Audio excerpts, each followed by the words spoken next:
I mean, how do you tell if TriMet's being successful? I mean, really, how do you measure? Who measures it? That's the other thing. Who's measuring it? You don't know.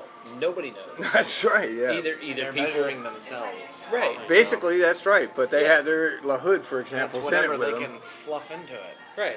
I hate to say that, you're right. So it's like, I mean, the unfortunate thing is all they're doing is appeasing politicians because that's all they can do. That's who they have to appease.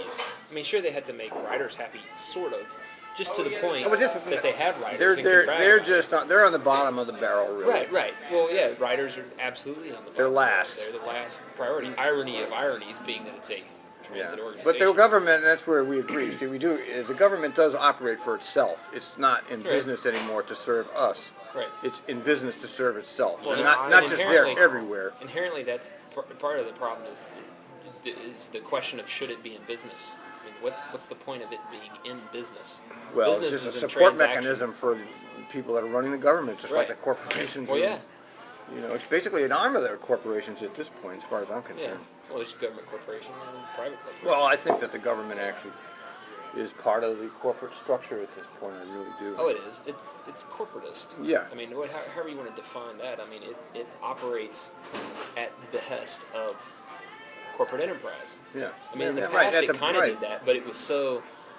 I mean, before like 1950, the government really didn't have a lot of power. I mean, the That's government true. had It was World War II that changed everything. Well, right, because the government got so spazzed out, and it got the military-industrial complex, which gave it a lot of strength because there's so much money in it. But before that, I mean, the government had to beg the citizenry for money to fight World War II.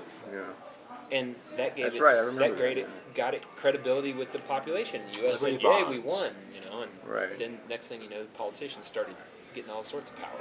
But before that, I mean, even if they did do things at behest of corporations, like land grants, for instance, it's not like they could do anything except write some shit down on a piece of paper and say, "Sure, we give you this that we can't physically do anything about." They didn't have any actual. I mean, they had no serious budget until about the 40s or 50s. You know, so no real power. So it didn't matter if they were corporatist or not. They didn't have that much power to do anything about anything anyway. It's still mostly in our hands. And now it's, you know, It's they're out of definitely control now. It has yeah. to be dismantled. I mean, all the way from the top. But we're never going to be able to do that. Well, it's managing to starve itself. Unfortunately, it's starving us too by devaluing our money to shit. Yeah. At some point, that's got to catch up. I mean, I've been hearing that for so long, you know. What's starting? You go look at the grocery store. It's not the same price as they were a year ago or even 2 years ago. There's no inflation, though. Yeah, right. They're lower.